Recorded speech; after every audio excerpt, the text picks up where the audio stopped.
कैसे हुई। ये हमारा पार्ट 5 है, chapter 1 crop production and management आपकी साइंस के बुक का। तो कल हमने यहाँ तक पढ़ लिया था इरिगेशन क्या होता है, अपनों ने ओल्ड टेक्निक भी पढ़ ली थी इरिगेशन की क्या क्या होती है, और अपनों ने मॉडर्न वेज भी पढ़ लिए थे इरिगेशन के कौन से। ओल्ड टेक्निक में देखिए मोट देख ली और चेन पंप और रोहात वगैरह था, और जो अब के नए सिस्टम उसके अंदर क्या होता है स्प्रिंकलर सिस्टम और ड्रिप सिस्टम एक्सेट्रा। तो अब ये देखिए प्रोटेक्शन, अब अपना टॉपिक 1.7 है प्रोटेक्शन फ्रॉम वीड्स। चलो इसको स्टार्ट करते हैं। Boojho and Paheli went to nearby wheat field and so there were some other plants in the fields. ये कह रहे कि बोजो था जो, और जो पहेली उसकी बहन, वो क्या जाती है अपने आस पास ही के एक खेत में जाती है और देखते हैं कि जो ये फार्मर ने क्रॉप्स उगा रखी है ना, मानो ये फार्मर ने क्रॉप्स उगा रखी है, ये फार्मर ने क्रॉप्स उगा रखी है, तो इसके साथ क्या होता है यहाँ ना छोटी छोटी अलग अलग सी फसलें उग जाती है, छोटे छोटे से कोई पौधा उग जाता है, बेकार सा झाड़ियाँ सी उग जाती है, तो उसको कहते हैं वीड्स। तो उसको कहते हैं weeds. Have these other plants have been planted properly. ये कह रहे कि क्या उन जो उगे हैं वो जो झाड़ से उगी है उनको भी क्या उगाया गया था। और ये कह रहे हैं in a field many other undesirable plant में grown naturally along with the crops, these undesirable plants are called weeds। ये कह रहे हैं कि जो हम फसल उगाते हैं उसके साथ में क्या होता है, देखिए कोई अपने कुछ काम करते हैं उसके क्या होते हैं अच्छे और बुरे नतीजे दोनों होते हैं। अगर मान लो अच्छे काम कर रहे हैं तो उसका ज़्यादा अच्छा नतीजा होता है, बुरा कम होता है। तो ये कह रहे हैं कि जो क्रॉप उगाते हैं फार्मर वो क्या उगाते हैं, वो ज़्यादा उगाते हैं, पर उसके साथ क्या होता है कुछ जो खराब क्रॉप्स होती है, मतलब कि खराब पेड़ वगैरह वो भी उग जाते हैं, उनको क्या कहते हैं weeds. The removal of weeds is called weeding. ये कह रहे कि जो वीड्स को हटाना, मतलब उन झाड़ियों को हटाना या फिर उन जो पेड़ पौधे छोटे छोटे उनको हटाना, उसको क्या कहते हैं weeding. Weeding is necessary since weeds complete the with the crop plants for water nutrients space and light. ये कह रहे कि वीडिंग करना बहुत नेसेसरी है। अगर वीडिंग नहीं करेंगे तो जो बाकी जो झाड़ियां उग रही है या घास फूस उग रही है अदर क्रॉप्स के साथ, वो क्या करेगी उसके साथ कंपटीशन करेगी कि कौन सबसे ज़्यादा लाइट लेगा, कौन स्पेस ऑक्यूपाई करेगा और कौन वाटर और न्यूट्रिएंट्स लेगा। तो thus they effect the growth of crop. ये कह रहे कि इससे क्या होता है प्लांट की ग्रोथ को क्या होता है अफेक्ट, बहुत ज़्यादा नुकसान होता है। Some weeds interfere even in harvesting and may be poisonous for animals and human beings। ये कह रहे कि कोई जो बहुत जहरीले जो पौधे वगैरह होते हैं, कुछ जो जहरीले पौधे होते हैं वो क्या होते हैं उसके साथ कट जाते हैं। हार्वेस्टिंग मतलब फसलों को काटना, तो वो किसके लिए डेंजरस होते हैं, एनिमल्स के लिए और अपने ह्यूमन बींग्स के लिए। अगर अपने उसको खा जाए तो वो क्या होता है, वो जहर होता है, तो जहर क्या करेगा नुकसान करेगा। Farmer adopt many ways to remove weeds and control their growth. ये कह रहे कि फार्मर ने कई तरीके अपना रखे हैं उन वीड्स को हटाने के लिए और उनकी ग्रोथ को कंट्रोल करने के लिए। Tilling before sowing of crops help in uprooting and killing the weeds. ये कह रहे कि जो टिलिंग मतलब कि प्लगिंग अपनों ने देखा था, मिट्टी को उल्ट पुल्ट करना, उसके अंदर छोटे छोटे छेद करना, उससे क्या होगा जो वीड्स है वो हट जाएंगी ना मिट्टी के ऊपर से, तो फिर उसके बाद में क्या कर दो सोइंग कर दो। ये पहला मेथड है। विच में them dry up and gets mixed with soil। ये कह रहे कि जो उससे क्या होगा वो सूख जाएंगी जो वीड्स उगी हुई थी और क्या हो जाएगा सोइल के अंदर दब जाएंगी। The best time for the removal of weeds before the produce flowers and seeds. ये कह रहे कि जो बेस्ट वे होता है रिमूवल ऑफ वीड्स करने मतलब कि टाइम होता है वो क्या होता है फसल उगाने से पहले का, जब उसके सीड डाले उससे पहले का। The manual removal includes physical removal of weeds by uprooting और cutting them close to the ground. ये कह रहे कि जो सबसे पहले रिमूवल होता है वो फिजिकल रिमूवल होता है, मतलब कि अपने उसको काट देते हैं ताकि वो उसके साथ स्पेस ना रोके अलग जो प्लांट्स है उनके साथ।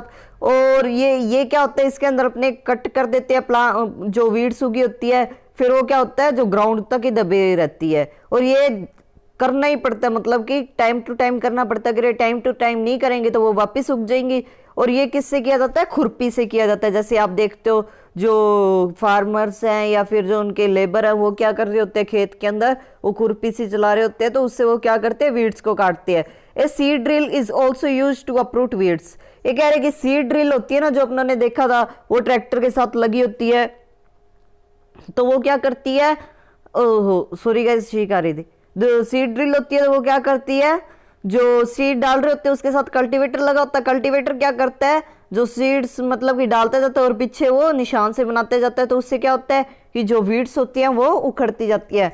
The weeds are also controlled by using certain chemicals called weedicides. ये कह रहे कि जो वीड्स है ना, सॉरी गाइस, जो वीड्स है ना वो केमिकल से भी कंट्रोल की जाती है। जैसे आप देखते हो स्प्रे वगैरह गिरते हैं फार्मर्स, जैसे कि वेडिसाइड्स, उनको कहा जाता है वेडिसाइड्स। इसका एग्जांपल है 2,4-D। These are spread in the fields to kill the weeds. ये कह रहे कि फार्मर इनको स्प्रे करते हैं किसको किल करने के लिए, वीड्स को। They do not damage the crops. ये कह रहे कि ये डैमेज क्रॉप्स को नहीं करते बल्कि जो वीड्स उगे होते हैं उनको करते हैं। The weedicides are diluted with water to extent required and sprayed in the fields with sprayers। ये कह रहे कि जो वीडिसाइड्स है वो किसके अंदर मिक्स हो जाते हैं, वाटर के अंदर मिक्स हो जाते हैं, और उसको जब जरूरत होती है उसको स्प्रे कर दिया जाता है उसके अंदर, फील्ड के अंदर। तो ये देखिए फार्मर स्प्रे कर रहे हैं ना, जैसा आप देख सकते हैं स्प्रे करते हुए photo, spraying weedicides। Do weedicides have any effect on the person handling the weedicide sprayer? ये कह रहे कि weedicide है वो क्या इफेक्ट करता है, मतलब कि पर्सन की हेल्थ को या फिर और कोई स्किन को, क्या वो उससे डैमेज होता है weedicide से? As already mentioned, the weedicide are sprayed during the vegetative growth of weeds before the flowering and seed formation। ये कह रहे कि जैसे कि पहले ही मेंशन कर दिया गया था कि जो weedicides है वो कब उगाई जाती है, जो मतलब कि प्लांट की सीड्स डालने से पहले वो उसमें डाला जाता है। स्प्रेइंग ऑफ वीडिसाइड्स में affect the health of farmers. ये कह रहे कि जो वीडिसाइड स्प्रे करते हैं वो किसको अफेक्ट करता है, फार्मर की हेल्थ को करता है। So should use this chemical very carefully. ये कह रहे कि इसलिए उनको क्या करना चाहिए, बहुत केयरफुली यूज करना चाहिए। जैसे इसने मुंह के ऊपर क्या बांध रखा है, मास्क बांध रखा है, ऐसे यूज करना चाहिए। अगर वो आपके नाक के थ्रू आपके पेट के अंदर चल गया तो बहुत ही पॉइजनस सब्सटेंस बना लेता है। वो क्या होता है, बहुत ही डेंजरस होता है ह्यूमन लाइफ के लिए। They should cover their nose and mouth. ये कह रहे कि जैसे मैंने आपको बताया कि वो कवर कर लेते हैं अपने नोथ और माउथ को ताकि उनके अंदर ना जा पाए वो केमिकल्स। अब ये है टॉपिक 1.8 हार्वेस्टिंग। हार्वेस्टिंग मतलब फसलों को काटना।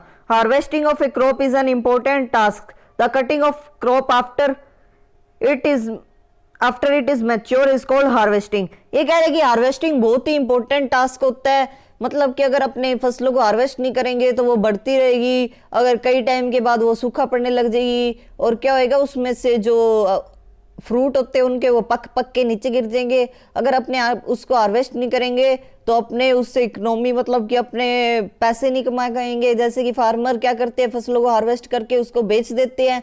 ऐसे अगर हार्वेस्ट नहीं करेंगे तो क्या होएगा, वो उनको कोई भी अर्निंग नहीं होएगी। हार्वेस्टिंग क्या है, बहुत ही इंपॉर्टेंट टास्क है। और ये कह रहे कि कटिंग क्रॉप को मतलब कि क्रॉप को कट करना उसके मैच्योर होने के बाद, मतलब कि उसके बड़ा होने के बाद उसको क्या कहते हैं, harvesting. In harvesting crops are pulled और out close to the ground. ये कह रहे हैं कि हार्वेस्टिंग में क्या होता है, जो क्रॉप्स होती हैं उनको क्या खींचा या फिर काटा जाता है ग्राउंड के बिल्कुल क्लोज से। It usually 3 to 4 months for cereal crops to mature. ये कह रहे हैं कि सीरियल मतलब कि जो दालें होती है उनको मैच्योर होने में कितना टाइम लगता है, 4 से 3 महीने लगते हैं। उसके बाद ही क्या उसको काटा जाता है। Harvesting in our country is either done manually by sickle or by machine called harvester. ये कह रहे कि जो आप देखते होगे जो हार्वेस्टिंग करते होते हैं, कई तो अब आजकल मॉडर्न टेक्निक आ गई है, उससे क्या होता है बड़े सारे ट्रैक्टर होते हैं उनके पीछे हार्वेस्टर लगा होता है उससे करते हैं। पर थोड़े ओल्ड टाइम में अपने चले जाए तो किससे करते थे, जैसे सिकल, ये क्या खुरपी से उसको काटते, जैसे अपने वीड्स को देखा था वैसे इसको काटा जाता था। पर लेकिन आजकल हार्वेस्टर आ चुके हैं तो उसकी बहुत ज्यादा डिमांड बढ़ रही है क्योंकि वो टाइम भी कम लेता है। In harvested crops the grain seeds need to be separated. ये कह रहे हैं कि जो हार्वेस्ट की गई काटी हुई क्रॉप्स होती है उनमें से क्या मतलब कि निकालना होता है ग्रेन को, मतलब कि दानों को, या फिर जैसे कनक के दानों को क्रॉप के अंदर से निकालना होता है, वो बहुत इंपॉर्टेंट होता है। और जो इसके अंदर से दाने वगैरह निकालते हैं उसको क्या कहा जाता है, threshing. This is carried out with the help of machine called combine which is in fact A combined harvester and thresher. ये कह रहे कि ये जिस मशीन से इसको निकाला जाता है उसको क्या कहते हैं, जिन सीड्स निकाले जाते हैं उसको क्या कहते हैं, कंबाइन। और ये क्या इसको कंबाइंड हार्वेस्टर भी कहा जाता है और थ्रेसर भी। जैसे ही आपको दिख रही है ये हार्वेस्टिंग, ये कंबाइन है, ये देखिए जैसे ये फसल काटती जाएगी ऊपर फसल पहुंचती जाएगी और पीछे से इसके कहीं और से दाने निकलते जाएंगे। ये कंबाइन दे रखा।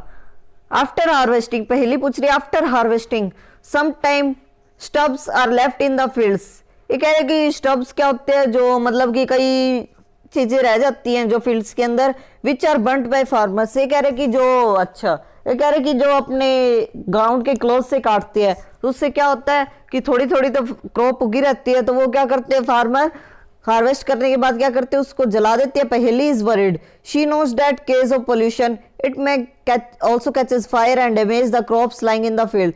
ये कह रहे कि ये क्या पकड़ लेता है, फिर वो फायर पकड़ लेता है, फायर का रूप ले लेता है और वो क्या करता है जो अदर क्रॉप उग रही होती है उनको भी डैमेज कर देता है। तो पहली कहती है कि इससे तो क्या होएगा, पोल्यूशन होएगा। तो इसका अपने सोल्यूशन देख जो पढ़ते हैं इसके बारे में क्या होएगा। Farmers with small holding of land do separation of grain and chaff by winnowing.